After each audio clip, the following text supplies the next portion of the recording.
why human flourishing is important, how we might approach a collective learning journey together to understand flourishing.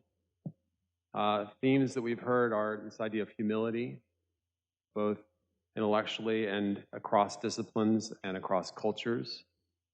How do we expand to other cultures and other groups that may not be represented here, part of our journey? And we've explored various frameworks. We're now shifting a bit into the more practical side of our day.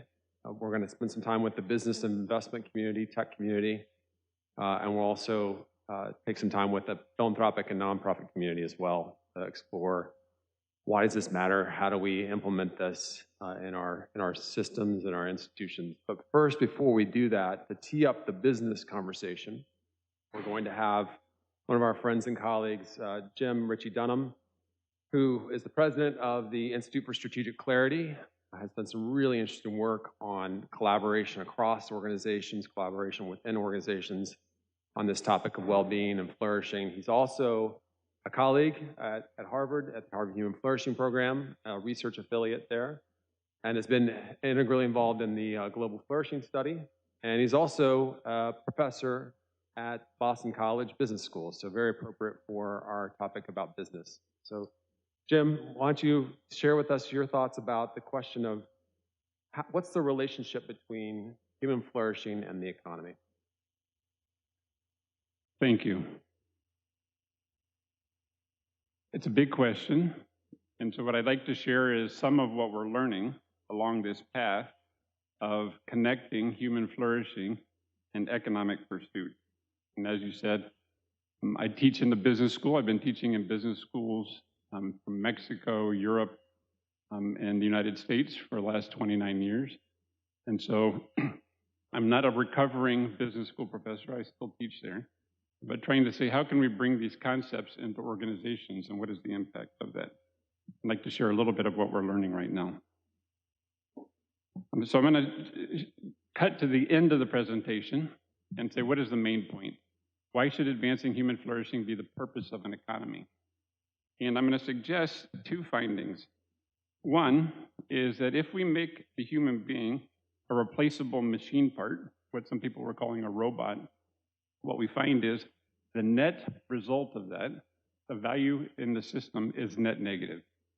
And so that's going to be a strong statement, but no matter what you do to try to improve on extracting value from people, it always leads to a net negative result. You destroy more value than you generate. And the simple way that we're working in businesses, and when I say business, it's business, nonprofits, networks, organizations, is when you start from that perspective, you're starting with a no. So the question we ask in organizations is everything that you're doing aligned with what you see to be important? What do you really care about in the world? And what are you really trying to do? And are you aligned with that? Or are you starting with a no? This is simple language, but are you starting with a yes or with a no? You say, well, I don't agree with everything that I'm doing. I don't understand that this is the way I really want to be doing it, but we have to sort of accept that. So what we're discovering is if you start with a no, you're starting with a net negative value. You're starting with shutting down energy that's available to you in the room. And it's a simple question, for example, so you paid to have this room together. These people came together in your business. You had 10 people sitting in the room. They sat together for a couple hours. So what was the cost to you of doing that? And they're like, $1,250 times 2, $2,500. So how much of the creativity that all these people that you brought into the room, how much did they share? Like, they said, I don't know. And I said, well, I asked them. And they said, well, they shared, how many ideas or creative thoughts did you have during that time? I had 10, 15 in those 2 hours. How many did you share? 0 or 1 or 2 is a very typical number. And so you paid to have those folks in the room, and you didn't get any of the creativity out of them. That's just not very smart.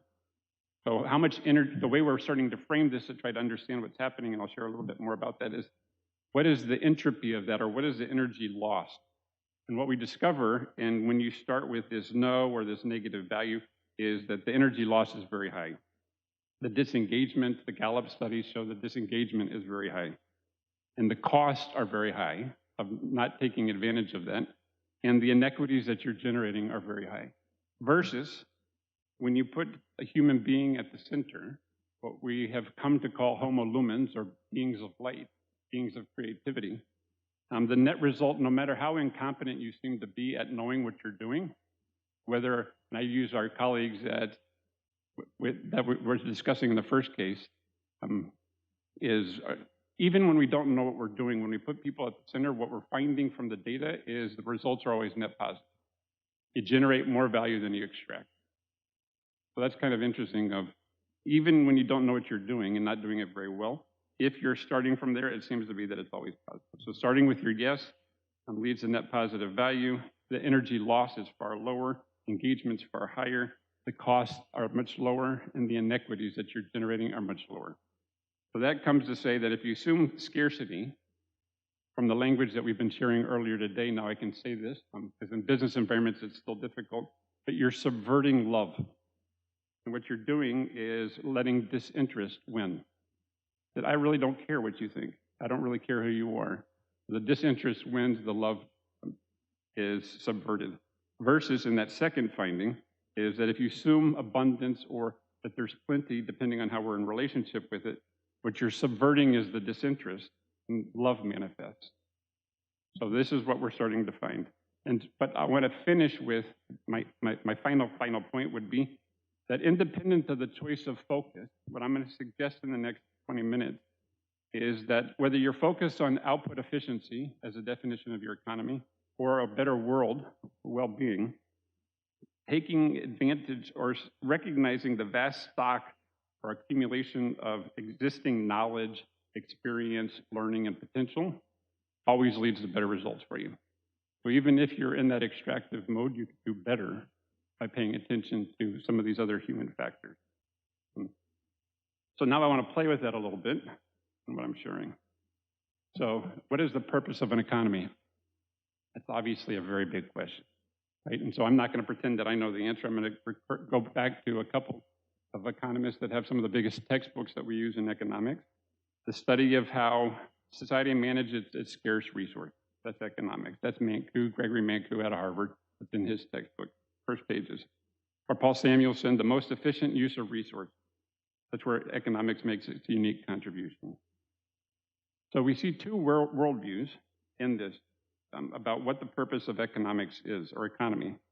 One starts from scarcity and says that scarcity describes everything. And some of my colleagues who are recovering economists or are straight up economists, they look at me and say, if you believe anything else other than that, you're an idiot. And they just look at me like, I can't believe that you believe anything other than this. So, well, let's just play, because what I'm going to come to is when we meet groups who are very high engaging and very high performing, what I do is just ask them how they see the world. Or what Katie's talking about, the collective inquiry. But I'm not going to come at you with assumptions about how you should do things. That's what I used to do as a business professor. You should do things the way we teach here in the school, because obviously we're smarter than you. That's why you're coming to learn from us. Versus we started asking them questions of, well, what do you actually do when you're high-performing, high-engaging organizations? And we never heard that language. So, but there's a belief that scarcity describes everything. And this abundance stuff, or this meeting people and people-centered, that's nice and it's fleeting. We'll invest in training, we'll invest in doing this flourishing stuff when we have the time and money. And then we never end up having it. Or it's nice for a little bit, then something happens, and we're going to cut all that stuff. The most common forms, and we talked about some of these in the morning, that we see of organizational forms is an extractive, what I'm calling extractive, and it's zero-based. And zero-based here is some jargon that we're introducing to say you're starting from, if I give you anything other than zero, you're better off. The case study that I'll share with you is around microfinancing. We're working with a big microfinance bank in Latin America. But there is it, you have $0 in your account. I'm going to give you $100, so you're better off than zero. But the starting point is you are and have zero. And so what we want to start understanding from that implicit model that's working there is, I'm assuming that you have zero, but zero in everything. So if I give you something, you're better off than zero. And we find that is very typical in what I'll call extractive ways of looking at the world. You've got some value, I'm going to go get it. I'm going to give you a $100 loan. You got to go get an extra $10, bring back 110 in 4 weeks, right, or in a couple months. So you got to go get extracted from someplace else to give it to me. Some people are trying to improve on that, and we're thinking of that as 0+. So we're going to still do the extractive piece, but we're going to give you a little bit more. So we'll give you additional services, but we're still going to charge you the same way of thinking about that. So we're still starting from you don't have anything, but we're going to offer you a little bit more in a very transactional way of looking at the world. Well, that's one worldview, but we're finding that there's a very large, I'll give a little evidence to that in a minute, a very large percentage of humanity, meaning much greater than 0, that doesn't start with that worldview. So we found hundreds of groups that we've worked with in 49 countries that don't start from that view. They start from an abundance describes everything. So meaning that there's infinite potential and creativity in human beings. It just depends on how you're in a relationship with nature and these other things. So there, they say scarcity is an important special case. And so if we go back to Alfred Marshall and some of these who defined scarcity for economics back in the late 1800s, early 1900s, they said most things are infinitely abundant. Air's abundant, water's abundant, so we don't need to think about that stuff.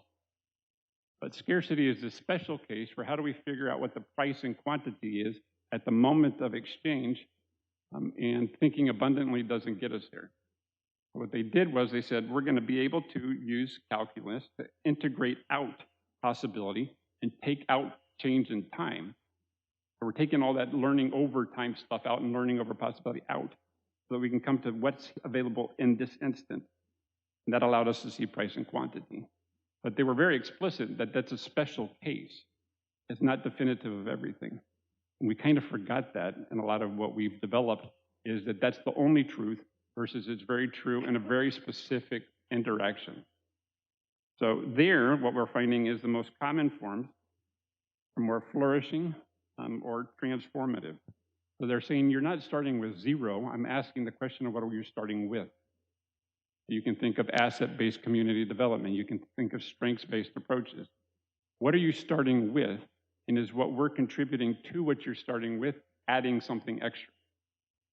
And again, this isn't what I think we should be doing. This is what we're finding in the groups that we're going out and working with and studying. So the groups that start from this abundance describes everything. They're saying, well, you're starting with something, and is what we're adding creating more value than what you started with. So you're net 0, meaning, or you net positive or net negative because of our interaction. So it's starting from a different place. A way to think about, for me, why do we have this scarcity view is thinking about the economic challenge we were facing in the late 1800s, early 1900s, about efficiency of our output.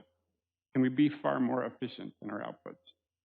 And how do we think about risk-adjusted investment? How do we get more for less investment?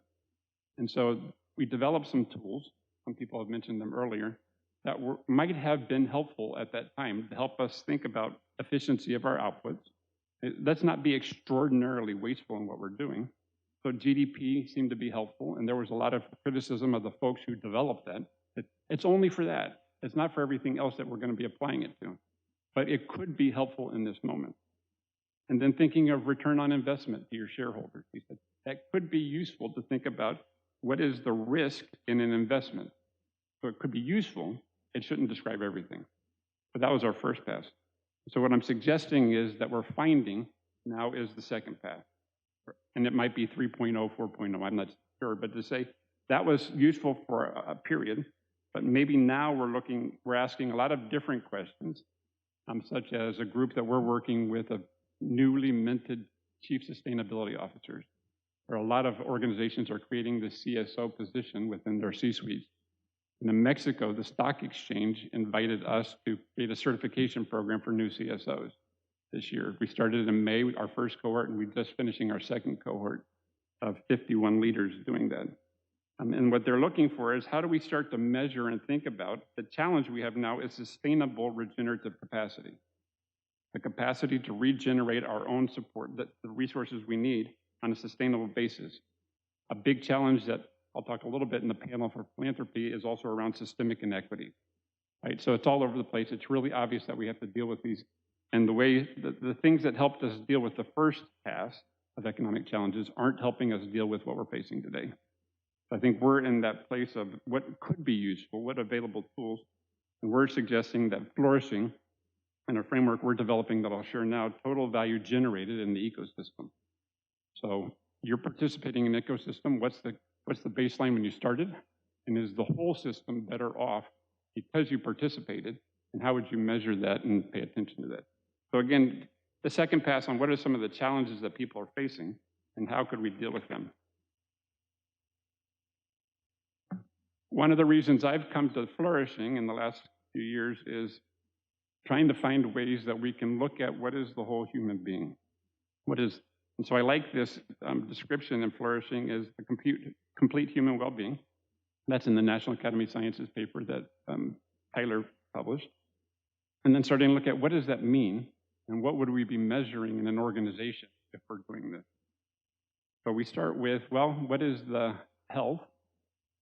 And so we can look at, well, there's physical health, there's social health, mental, spiritual.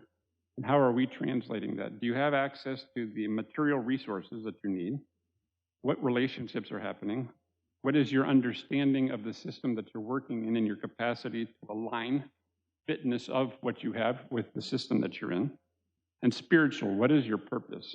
And there's a lot of work happening in organizational practice right now around the purpose-driven. You look at the big PricewaterhouseCoopers, McKinsey, Accenture, they're all in the last few months publishing a bunch of stuff on purpose. Right? So at least somebody's starting to pay attention. The other thing that we're looking at is what we're thinking of regenerative capacities. So as we were talking about just before lunch, one is the outcomes. So looking to the past, what are the resources that we have available right now within us or in our organization?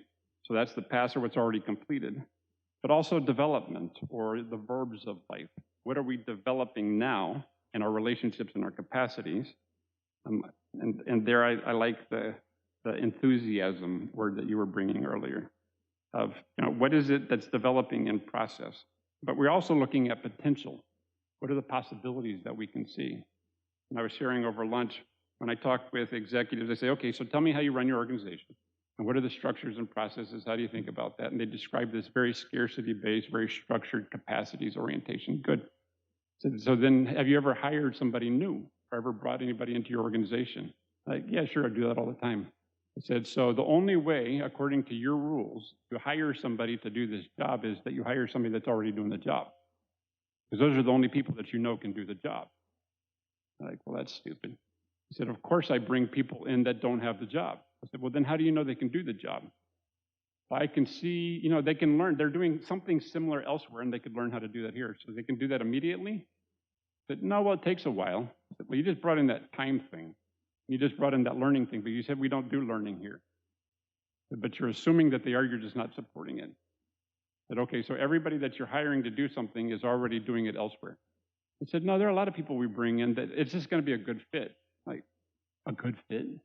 What does that mean? I said, well, I can see it in your eyes. There's something about you that I know is going to work here. I said, you said it, I didn't. So what are you looking at when you're seeing another person who doesn't know how to do what we're doing today, but I believe could? Right? It's a good fit. There's something in here. So what are you looking at, and are you acknowledging? So we start to play with potential and the learning and outcomes, or the capacities, proven capacities. And so what we're going to do with these is go see what we can measure. So why measure? To me, there are two, grossly oversimplified, two schools of why we measure. One is because we want to know what we know. So then we measure to have an answer. Following, like with Katie's piece earlier, I think of it more as collective inquiry. So we're gathering data to ask better questions versus we now know exactly what's happening in a situation. So what we're measuring, as an example, is if we're trying to move towards sustainable flourishing, then we're, in the case that I'll share in a minute, looking at total value generated. And here what we mean by total value generated is, what is the regenerative health? So it's a jargon term that we've come up with that's working within these organizations. They say, what is your health now? And what are the capacities you have to regenerate them? Looking at those potential development outcomes. So this has ended up being what's called they're calling a total value generated scorecard, as being used in these organizations that we're working with and a couple of cities now, is to look at across those 4 dimensions. So what's in the table is the 4 dimensions that were described in flourishing: the physical, social, mental, and spiritual. What can we ask to assess, well, where are you in the health? And how well are you doing on those? And then the develop or the regenerative capacities, and do you have those? What capacities do you have explicit in your structure and your processes around understanding what the capacities are right now, as well as learning and changing over time? Do you have that built into how you do things? And how do you see potential and work with that explicitly? And that's and we're doing that, assessing those things through subjective health or survey data and administrative data. So we're able to go into these organizations and say, well, then what are the outputs and what are all the other things that you're measuring within your ecosystem? So what I want to share is what have we found so far, knowing that that's like a massively simplified version of it. What are we finding? And I'll give a case study here. Sorry, the print's a little small. The level of analysis, so here I'm talking about economics at the meso-micro level, so it's organizations or ecosystems or value chains of organizations and the individuals within them. And to do this, this map is very small, shows where we've taken the survey. So we have our survey looking at the level of experience that people are having within flourishing and outcomes and how they work together, what we call the health of their agreements. Across 126 countries, we now have about 135,000 responses looking at how they see their world. And what we're finding that's exciting is these, what we think of as net positives or positive deviants, are everywhere. And so it's starting to say it's not just that they're in Boston at my university, or just near San Francisco, or just near London or Tokyo, but everywhere we've looked, we're finding people that are doing high engagement, high performance, with very healthy or this abundance-based approach. And so they're everywhere. So that shifts the question of, if they're everywhere, why are we looking only to some of the economic capitals or financial capitals of the world, when how to do this in Ghana is right next door? So as an example, with Ghana, we were working with the Secretary of Economic Development, the Minister of Economic Development, and with the German Foundation. And he said, well, what are you talking about? I said, and my colleague asked him, he said, do you know of any groups that are very high performing, very high engaging groups in Ghana? He said, well, I used to be a senator from the Dagara region. I do. He said, what if we found more? There have to be more than the ones I already know. He said, and what if we started connecting them? He said, then maybe we'd look for how do we move to the next level within our own people versus going to places where the culture is completely different and doesn't fit with how we're doing. So if you receive my money, in this case, a German foundation, then you got to do it our way, economic development our way. He said, but that's never worked. We have to customize it locally. He said, but we don't look locally for where that is. So anyway, so that's through the survey, we're starting to identify maybe the wisdom for how to do this locally is there. You just don't know how to look for it because you're asking a scarcity-based question versus this collective inquiry into what are you also learning. So, and then across all of that data, what we're starting to find is, I love the 5 billion, and I'd say 8 billion ways to do things. And Graeber and Winslow just come out with a book recently saying, you know, we think that there's a specific model, and there are lots of models out there of how to do things. So everybody's got their unique way of doing it, but it seems like they're asking similar kinds of questions of how do we engage people to do something collectively on purpose in these structures and processes. So there's similar kinds of questions that they're asking, and they found very different answers. So can we go sit with them and learn what they did and say, oh, I could do that? So how do you start to learn from others? And we've also started applying a lot of this in field work across 49 countries. We've worked in the last 20 years.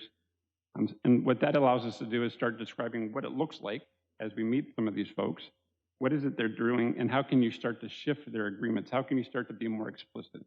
So to summarize that finding, the basic idea we found is a lot of the ways we do things, we call them agreements because we can also say it's just an agreement.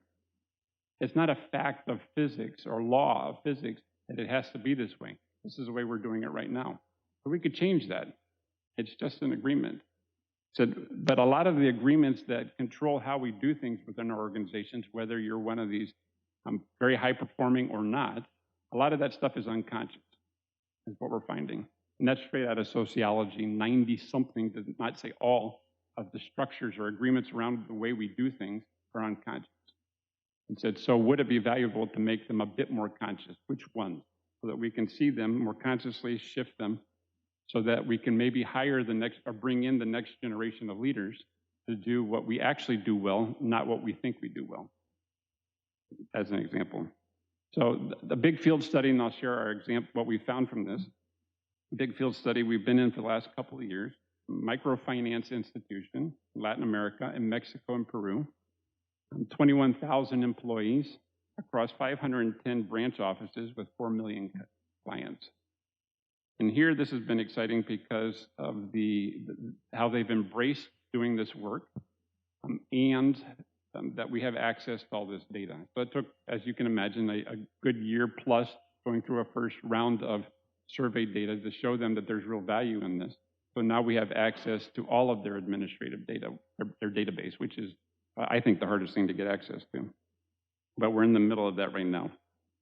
And they've just committed by putting that into, in our lingo, into their corporate scorecard means that this is strategic to who we are to understand our culture and how that relates to outputs, which I'll share in a second.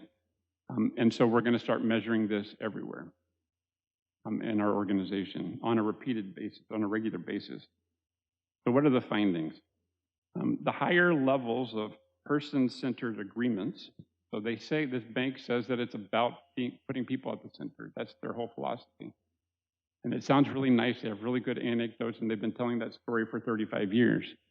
And the question that I had was, is that true everywhere? Because that's 100% the way you're talking about it. And what if it's not? And it turns out it was like a 75 to 80% of the groups or the offices operated out of this higher principle, but not all of them did. And for those of us that like to think of this way, said that's a natural experiment. I can find out in the same culture, the same structures, the same processes across 500 groups. Most of them do, not all of them do. And they figured out how to do that in your own culture. So what is it that's allowing them to do that, and does it lead to different impacts? We've used a bunch of, quite a few measures, the flourishing, another one from the Center for Work Health and Wellbeing, where I'm a department associate at Harvard, the Thriving from Work.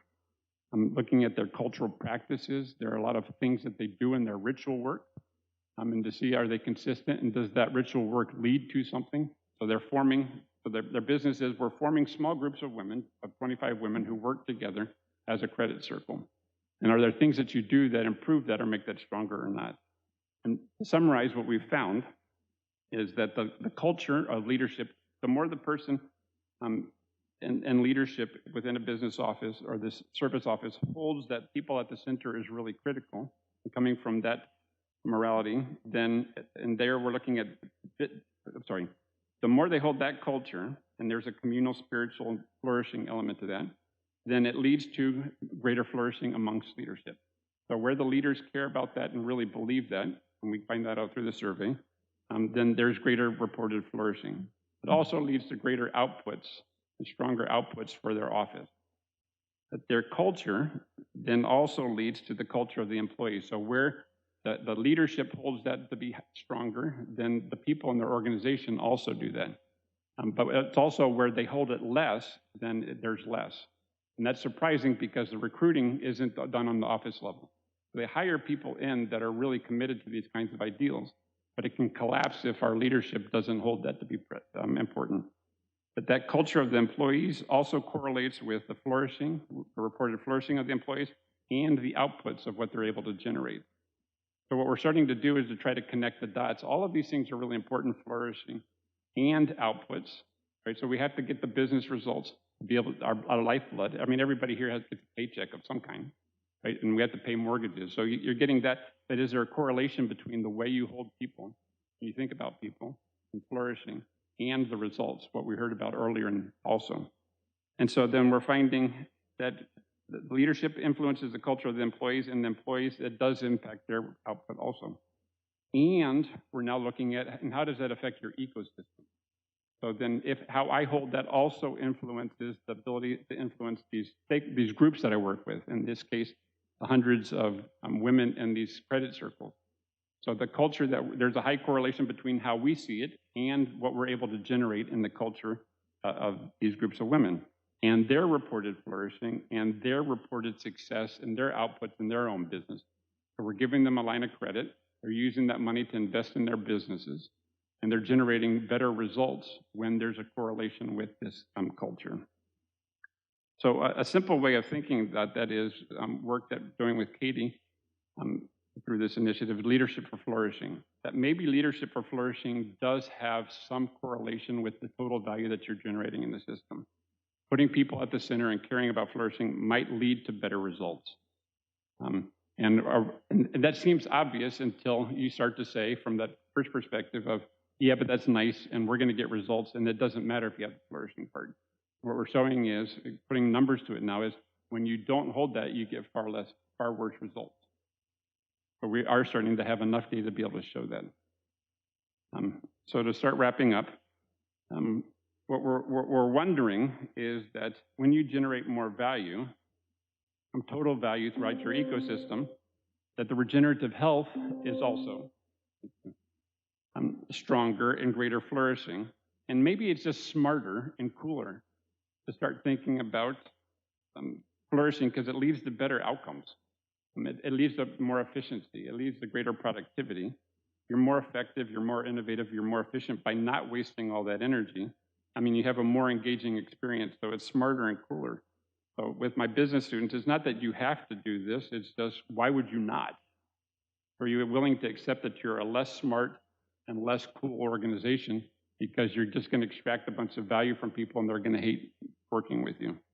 And so I have some, to finish, what we want to invite you to do is join us for what's coming.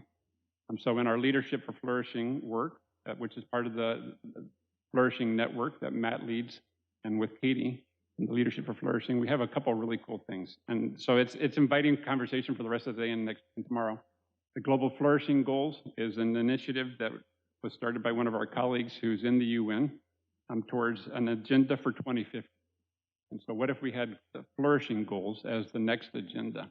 We've already just developed a discussion paper. We're already starting to develop some pathways forward and getting some big support. And we'll share some of that tomorrow.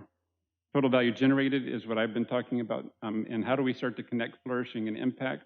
And these are some of the organizations that we're doing this. The Big Bank I just mentioned, Global Social Leaders, the organization Katie talked about, of young folks. The U.S. Military Academy at West Point, we're gathering data. DaVita Kidney Company, a kidney health company. So starting to gather some of this data. And I talked with a few of you, you got some great data sets. We can start looking at, does it make a difference, and how do you show that?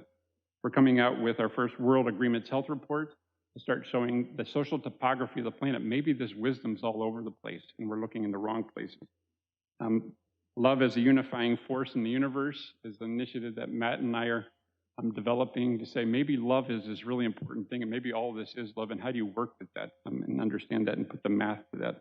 And then finally, the Global Flourishing Study with Byron and team, and I, the co-lead for the social support team.